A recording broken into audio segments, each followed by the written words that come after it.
On a freezing January night in 1977, the glittering lights of Los Angeles flickered across the snow-dusted Hollywood hills as an audience of celebrities, critics, and studio brass filed into the Cinerama Dome. They were there to witness something that, if the rumors were true, would change science fiction cinema forever. The film was Starlight Exodus, a visionary space odyssey shot in total secrecy for 3 years. The cut shown that night ran 214 minutes, a daring length for a sci-fi epic. Only 3D27 people ever saw that version. By February, it was gone. 3 weeks after the gala premiere, when the film opened nationwide, its running time had shrunk to 183 minutes. Reviewers barely noticed the missing half hour. Ticket sales soared, propelled by rave word of mouth. But whispers swirled about lost sequences, an entire planet erased, a character who simply vanished. The director, Marcus Vey, gave no interviews. The studio called the long cut a myth. For decades, audiences loved what they saw without realizing that they were watching an amputation. Each minute removed meant more daily showings, more dollars per screen. Insiders joked that the missing reels were worth their weight in moon dust. By conservative estimates, the 31 minutes of film that disappeared generated an extra $60 million in 1977 dollars for the studio. Tonight, we uncover the story behind those missing reels, a saga of ego, artistry, and corporate fear. It begins not in a Hollywood editing bay, but on a desolate glacier in Iceland, where the director nearly lost everything, including his life. What was in those 31 vanished minutes? Early rumors hinted at something more than just extended space battles. Former crew members whispered about scenes so bleak that test audiences gasped and a few even walked out. The long cut supposedly revealed Commander Lyra, the film's heroine, not as a noble rebel, but as a ruthless pragmatist who executed her own crew to prevent a galactic plague from spreading. If true, that single plot turn would have transformed Starlight Exodus from a soaring tale of interstellar liberation into a meditation on moral collapse. Studio accountants had another motive to worry: running time. Every extra minute meant fewer screenings per day, which meant less revenue. In an era when ticket prices hovered around $2.25, trimming even half an hour could add tens of millions to the gross. Then there was the marketing calculus. The studio, Titan Pictures, had already sunk $18 million, astronomical for the 1970s, into production. They needed a 4-quadrant blockbuster, not a philosophical dirge. Executives feared parents would balk at bringing children to a 3.5-hour epic drenched in moral ambiguity. But the real stakes ran deeper. Those missing scenes exposed Marcus Vey's own dark preoccupations, the thin line between heroism and tyranny. Vey, famously reclusive, had fought studio interference for years. Cutting those reels wasn't just about box office. It was about burying the director's most unsettling ideas, ideas that might have challenged the triumphant mood of post-Apollo America. For the next quarter-century, Titan Pictures guarded the long cut like a state secret. Vault logs were falsified. 2 work prints vanished. Employees who mentioned the Iceland reels found themselves reassigned or quietly dismissed. By the mid-1980s, the existence of the full version was dismissed as conspiracy theory. But to grasp why those minutes mattered, we need to rewind to the chaotic birth of Starlight Exodus, a production so cursed that insiders called it the black hole of Hollywood. In 1972, Marcus Vey was a rising auteur riding high after his intimate drama, Harbor Lights, swept the Oscars. Burned out by studio politics, he retreated to a cabin in the Pacific Northwest, vowing never to direct again. That's when producer Lila Chen showed up at his door with a tattered, 400-page script called Exodus to the Stars, written by an unknown science teacher named Alan Krycek. Vey almost threw her out. Science fiction bored him. But late that night, by the glow of a wood-burning stove, he began reading. The story of an exiled fleet searching for a new sun gripped him. By dawn, he was sketching starships in the margins. The first crisis hit before a single frame was shot. Krycek's script was unfilmable, dense, sprawling, packed with subplots about interstellar ecology. Vey flew to London to meet Chen and declared, "We either rebuild this from the dust or it never lifts off." Titan Pictures reluctantly bankrolled a rewrite on the condition that production start within a year. Vey hired playwright Miriam Dorsey, known for razor-sharp dialogue but zero sci-fi experience. They locked themselves in a rented farmhouse outside Reykjavik. By day, Dorsey wrote, by night she and Vey hiked the black volcanic sands, debating cosmic morality. Pages were shuttled to Los Angeles by courier in a process they called nebula mail. Budget overruns loomed from the start. Ice storms delayed location scouting. A prototype camera shattered in sub-zero winds. When Titan threatened to pull funding, Chen mortgaged her own home to keep the project alive. Crew members began calling the film Lila's Folly. Still, by late 1974, shooting began on Iceland's Vatnajökull Glacier. Temperatures plunged to -20. Generators froze. One assistant cameraman suffered frostbite. Yet Vey insisted on natural light for authenticity, even during 18-hour Arctic nights. He filmed endless wide shots of starship wreckage half buried in snow, determined to make the void itself a character. The production teetered on collapse multiple times. Insurance premiums tripled. Vey refused studio emissaries on set, claiming they interrupted the silence of the stars. Somehow, through sheer obstinacy and Chen's quiet fundraising, cameras kept rolling. By early 1976, against every prediction, the film was nearly complete. What followed was less a production schedule than a monastic ordeal. In a rented barn near the glacier, Dorsey hammered out new scenes on a manual typewriter while snow drifted through cracked windows. Vey paced for hours before dictating a single change.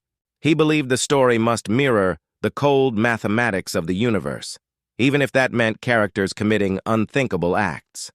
Cinematographer Pavel Krug, a Polish émigré obsessed with light refraction, built custom lenses to capture the aurora borealis against midnight ice. Each lens cost more than a family car and cracked if mishandled. Entire days were lost to recalibrating a single shot. Vey demanded absolute silence on set. Crew wore felt on their boots to muffle crunching snow. One night, a storm destroyed a soundstage tent. Vey calmly ordered filming to continue amid blizzard winds, shouting lines through a megaphone. Editing proved equally grueling. In a converted Reykjavik fish warehouse, Vey and Dorsey spliced film until dawn, arguing over fractions of a second. When Titan executives flew in unannounced, Vey locked the doors and played whale sounds through hidden speakers to drown their pounding. The footage ballooned to nearly 5 hours. Vey refused to cut character arcs exploring moral collapse and the thin line between salvation and genocide. "This isn't a spectacle," he told Dorsey. "It's a reckoning with the void." But Titan wanted a spectacle, and that tension would ignite the next battle. Titan Pictures had staked its holiday slate on Starlight Exodus, but the dailies terrified them. Slow, meditative, nearly silent in places, the footage defied popcorn pacing. In secret, Titan hired 2 contract screenwriters to draft an alternate version, shorter, faster, with a heroic ending and a romance between Commander Lyra and her second-in-command. They mailed the rewrite to Iceland in August 1975. Vey read the first page, muttered "galactic soap opera," and tore it up before the entire crew. Dorsey, normally reserved, applauded. They nicknamed the discarded draft Operation Supernova and tacked a shredded page to the mess hall wall as a warning. The studio didn't give up. Titan accountants proposed digital effects, then in infancy, to condense whole battles into quick montages. Vey refused, citing honesty to the cosmos. Negotiations grew poisonous. Memos leaked about replacing Vey in post-production. Chen threatened to sue. Only the director's recent Oscar prestige kept Titan from pulling the plug. By late 1976, Titan shifted strategy. Let Vey finish, then quietly re-edit once he delivered the cut. It was a corporate ambush waiting to happen. Casting Commander Lyra became its own odyssey. Vey first courted stage actress Helena Varga, but she demanded script approval and a share of merchandising, unheard of for a newcomer. Talks collapsed. Titan pushed for box office draw Richard Dane, But Vey scoffed. A man of gravity cannot play weightlessness. Screen tests for unknown Aaliyah North initially underwhelmed executives.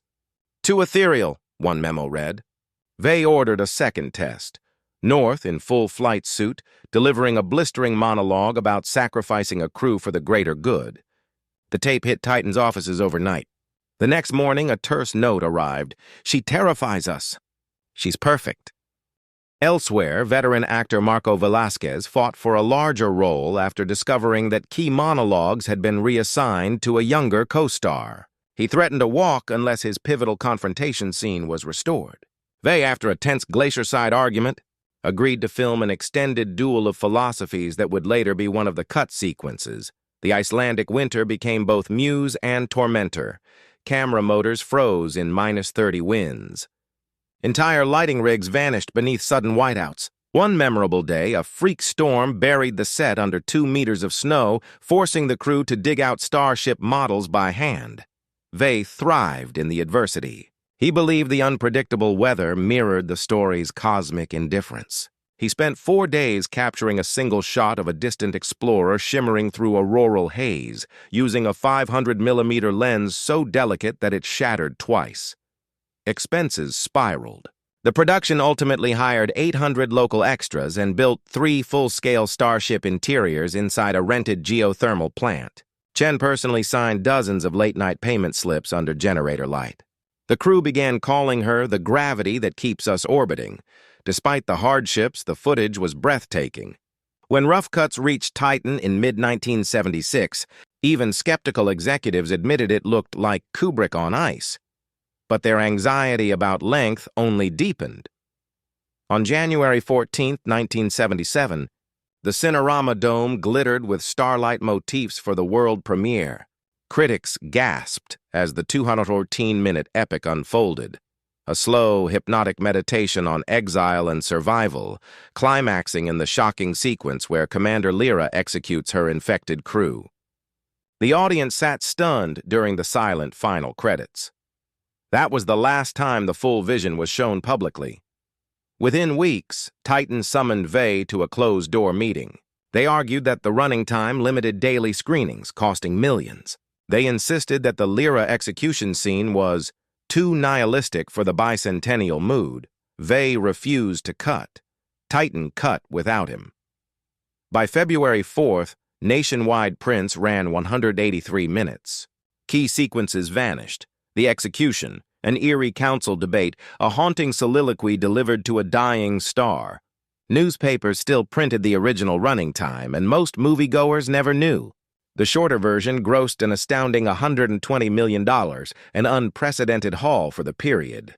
Vey retreated from public view. He directed only one small documentary afterward and refused interviews about Starlight Exodus. Titan executives dismissed the long cut as rumor. Only 2 work prints survived, both locked in Titan's private archive. For 25 years, the 214-minute cut of Starlight Exodus was Hollywood's phantom limb. Scholars speculated. Fans traded bootleg scripts of uncertain origin. Then, in 2002, a junior archivist discovered mislabeled canisters in Titan's New Jersey vault, footage tagged Arctic Test B. Inside were the missing reels, perfectly preserved. Restoration began in secret, overseen by a new generation of filmmakers who had grown up worshiping Vey's truncated masterpiece. When the full director's cut finally screened at the Venice Film Festival in 2004, critics wept. The execution scene reframed Commander Lyra not as a shining rebel, but as a tragic figure haunted by the price of survival. The film's reputation soared from cult classic to one of the century's great works of art. The revelation was more than a cinematic triumph. It exposed the enduring tension between art and profit, a reminder that even visionary works can be carved up in the name of commerce. Today, the 214-minute Starlight Exodus stands as a monument to uncompromising vision and to the truth that sometimes the universe's deepest mysteries are locked not in the stars, but in a studio vault. The discovery of the long-lost reels didn't immediately guarantee their release. Titan Pictures, by then absorbed into a media conglomerate, feared that acknowledging the studio's past cuts might spark lawsuits from investors or heirs of cast members. Corporate lawyers stalled for nearly 2 years. Archivists described boardroom meetings where executives debated whether revealing the missing material would damage the brand. Film restoration legend Carla Mendoza led a quiet rebellion. Working nights at the American Film Archive, she and her team performed delicate ultrasonic cleaning on the fragile negatives. Each frame required hours of work to remove decades of dust and mold. It was like brushing starlight off cobwebs, Mendoza later said. When Titan finally capitulated, she had already prepared a 4K remaster of the entire director's cut. For decades, Vey had vanished from public life, rumored to be living in a lighthouse off the Oregon coast. When journalists finally tracked him down in 2003, they found a silver-haired recluse who spent his days cataloging seabirds. At first, he refused to discuss the film. Only after viewing a restored sequence did he speak. "They were right to fear it," he said softly. "It isn't about space at all, it's about what we become when the stars stop watching." His brief interviews reignited fascination with his philosophy of cosmic morality, sparking new academic studies and university courses dedicated solely to Starlight Exodus. The Venice premiere of the full cut sent tremors through the film world. Directors like Christopher Nolan and Ava DuVernay cited it as a revelation, proof that studios had underestimated audiences' appetite for complex, meditative science fiction. Streaming services began financing longer, riskier projects. In fan circles, debates raged over which version should be considered canon. Some argued the shorter theatrical cut had its own historical value as a reflection of 1970s studio economics. Others insisted only the director's cut captured the true spirit of the story. Today, references to Starlight Exodus appear across pop culture, from music videos to video games and even NASA mission patches. The film's minimalist starship design inspired actual aerospace engineers developing deep space probes. Streaming platforms now host interactive experiences where viewers can toggle between the theatrical and restored edits, highlighting every previously missing frame. The saga of Starlight Exodus remains a cautionary tale about the clash between art and commerce. It shows how financial calculations can silence a creator's vision for decades, and how persistence by archivists and fans can eventually resurrect it. Film schools now use the case to teach future producers the ethical stakes of editorial control. Universities soon folded Starlight Exodus into film and philosophy curricula. Courses with titles like Cosmic Ethics and Cinema dissected the restored scenes frame by frame, arguing that Commander Lyra's moral compromises anticipated 21st century debates on artificial intelligence and climate ethics. Graduate students traveled to Iceland to map original filming locations, treating the glacier as both historical site and living classroom. Scholarly journals dedicated entire issues to Vey's minimalist framing and Dorsey's existential dialogue, elevating the once-dismissed sci-fi adventure into the canon of serious world cinema. The 2004 restoration ignited a treasure hunt for more lost material. In 2011, a retired Titan projectionist revealed that he had secretly saved workprint trims in his basement for decades, fearing they would be destroyed. Inside battered metal cans lay 12 additional minutes of alternate takes, unsmiling close-ups of Aaliyah North, a haunting corridor sequence illuminated only by starlight. Though Vey had never intended to use them, these fragments offered scholars new insight into his obsessive eye for cosmic solitude. Each discovery rekindled debates about whether an ultimate cut might still be hiding in private collections. Advances in digital scanning allowed restorers to present the film in formats unimaginable in 1977.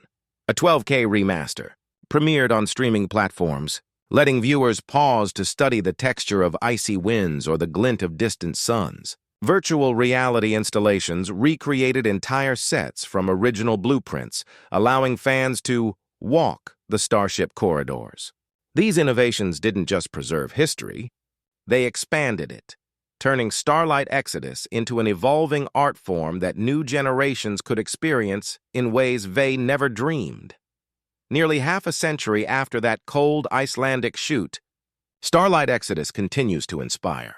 Modern directors cite it as proof that audiences will embrace ambitious storytelling when creators are uncompromising. NASA engineers reference its stark visual language in mission briefings. And Marcus Vey's belief that silence speaks louder than spectacle echoes through today's most daring cinema. The journey from hidden reels to global icon underscores a timeless lesson. Great art may be delayed, even buried, but it cannot be extinguished. Somewhere in the darkness between stars and studio vaults, the long cut was waiting, patient as the cosmos itself. The discovery of each new reel ignited a feverish collector's market. Private screenings became status symbols for wealthy cinephiles, with invitations whispered like black market passwords. Authentic film fragments sold at auctions for the price of small homes. One infamous bidding war in 2015 ended at $1.2 million for a single 90-second sequence of Aaliyah North staring into a collapsing star. Galleries began exhibiting these snippets as standalone art pieces, sparking debate. Were they fragments of cinema history or independent artworks in their own right? Composer Leon Marquev's eerie minimalist score underwent a renaissance of its own. After the director's cut surfaced, fans realized entire musical passages had been excised with the footage. Archivists recovered Marquev's handwritten manuscripts, revealing motifs that foreshadowed later electronic music movements. A remastered vinyl release topped international charts in 2016, while DJs sampled the haunting Aurora Lament in techno festivals from Berlin to Seoul, pulling the film's sonic universe into club culture nearly 4 decades after its debut. The reemergence of the full cut prompted lawsuits from Vey's estate and from actors whose performances had been hidden for decades. Legal scholars debated whether a studio has the moral right to permanently alter a director's vision. The case reached the U.S. Supreme Court in 2018, where justices ultimately affirmed that while studios own the physical film, directors retain artistic integrity protections. The ruling reshaped industry contracts, giving filmmakers stronger control over final cuts and creating what journalists dubbed the Exodus Clause. Young filmmakers cite Starlight Exodus as a foundational text. Indie directors borrow its long takes and icy color palettes. Blockbuster franchises mimic its moral ambiguity. Film schools host Exodus Labs, where students recreate lost scenes or imagine future chapters of Commander Lyra's journey. For many, Vey's insistence that silence and darkness could carry as much weight as dialogue remains a creative North Star. Even now, Starlight Exodus refuses to stay fixed. A holographic exhibit travels worldwide, blending restored footage with interactive star maps and live orchestral performances of Marquev's score. Viewers step inside the story, merging archival art with modern technology. Critics say the experience blurs the line between cinema and living installation, proving Vey's belief that great art is a constellation, not a single star. As the restored film toured festivals, online forums and fan clubs mushroomed across continents. From Buenos Aires to Bangalore, late-night watch parties dissected every frame. Amateur historians mapped desert shooting locations using satellite imagery, while Reddit threads compared different restoration grades pixel by pixel. These global micro-communities treated the movie less as entertainment and more as an open-source puzzle, an evolving dialogue between past and present. Universities turned the film into a case study for courses in art history, political science, and archival ethics. Scholars analyzed Vey's treatment of imperial ambition alongside Lawrence of Arabia and Apocalypse Now, arguing that the newly unearthed footage deepened its critique of colonial myth-making. Graduate students produced theses on everything from the film's use of negative space to its pioneering sound design, proving that its cultural weight extended far beyond cinema departments. Cutting-edge AI tools stepped in where analog restoration reached its limits. Engineers trained machine learning models to reconstruct damaged negatives, stitch missing frames, and even revive faded audio tracks. The process sparked debate. When a neural network recreates an image, is it still Vey's vision or a collaboration across time and code? The results were so seamless that audiences often couldn't distinguish original footage from AI-assisted reconstructions. Hollywood took notes. Directors of massive space operas and gritty war dramas began citing Starlight Exodus as a key influence. Its patient pacing and morally ambiguous heroes filtered into franchises from sci-fi epics to prestige television. Production designers borrowed its stark lighting schemes, while composers sampled Leon Markev's minimalist themes for billion-dollar box office hits, embedding Vey's aesthetic in the DNA of 21st century pop culture. Even with the complete cut now widely available, rumors persist of additional reels, outtakes hidden in private estates or mislabeled in forgotten vaults. Archivists chase every lead, convinced that Vey's ultimate statement remains incomplete.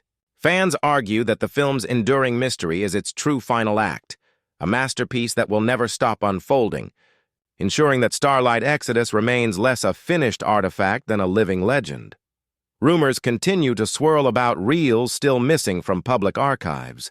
A retired projectionist in Montreal claims to own a fragment labeled VEC Alt Take, allegedly showing an unused ending. Collectors whisper about a Swiss banker who bought a sealed canister at a 1980s estate sale and has never opened it. Archivists chase these leads like treasure hunters, turning each hint into another chapter of the film's living mystery.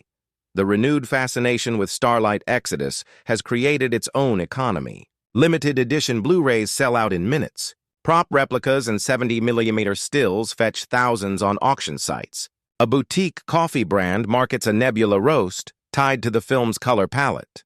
Economists studying cultural commodities cite this phenomenon as proof that nostalgia, when coupled with scarcity, can drive entire micro-markets that outlast the original box office run.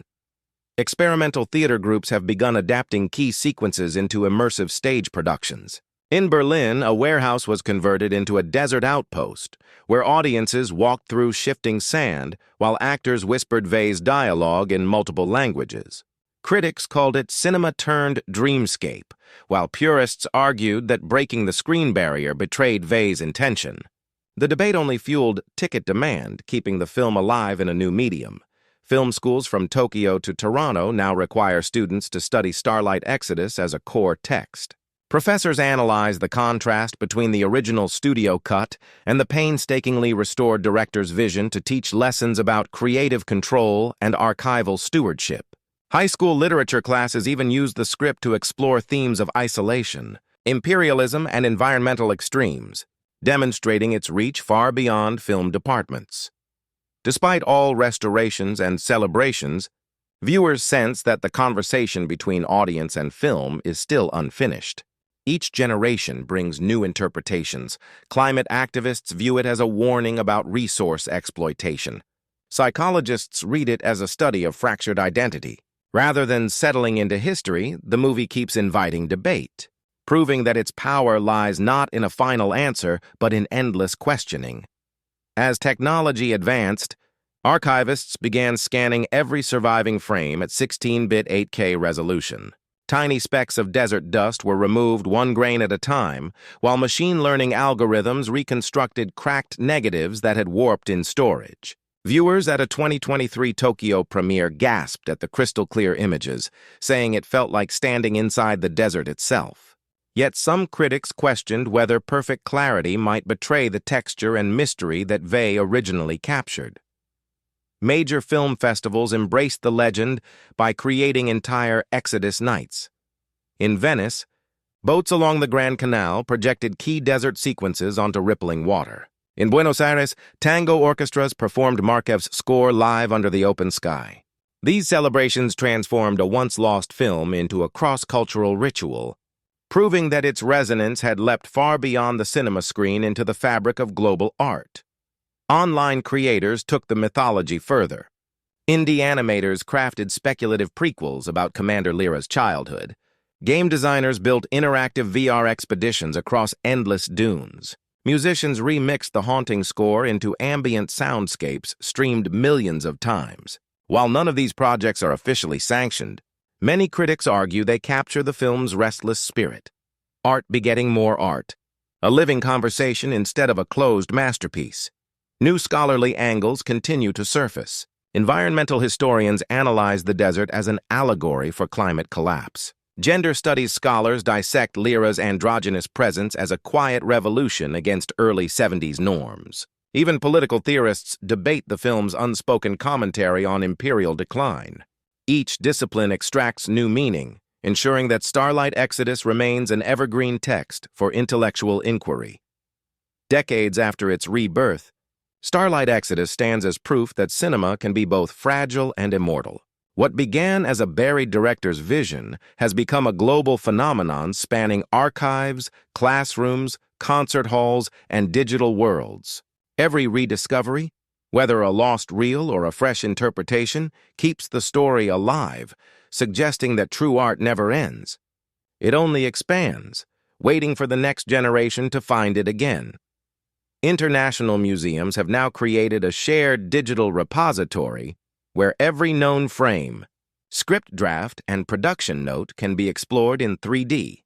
Visitors navigate virtual desert sets, zoom into handwritten camera diagrams, and even compare color grades from different restorations. Archivists describe it as a living archive, one that invites the public to become active participants in preserving Vey's vision. Decades after its revival, props from the original shoot remain some of the most valuable collectibles in cinema. A cracked navigation sextant sold at Sotheby's for over $900,000, while a scorched costume cape fetched $500,000 at a Paris auction. Economists studying cultural scarcity cite Starlight Exodus as a textbook example of how myth and limited supply can transform ordinary objects into priceless artifacts. The story's allure has crossed into other art forms. Acclaimed novelists have penned literary expansions of Commander Lyra's backstory, while celebrated comic book artists have turned key scenes into award-winning graphic novels. Each adaptation carefully balances respect for Vey's original intent with bold new interpretations, demonstrating how the film's world can stretch across mediums without losing its soul. Philosophers now reference the film in discussions of time, memory, and human ambition. Lectures at universities from Oxford to Kyoto examine how the desert setting reflects existential isolation. Some argue that the endless dunes symbolize the human mind confronting infinity, a theme that resonates even more in today's era of digital overload and cosmic exploration. Despite exhaustive restorations, historians believe a few reels may remain undiscovered in private estates or mislabeled studio vaults. Each rumored find sparks global excitement, reinforcing the idea that Starlight Exodus will never have a definitive last cut. Instead, its legacy thrives in perpetual anticipation, a masterpiece that refuses to end, always inviting the next generation to rediscover its shifting horizons.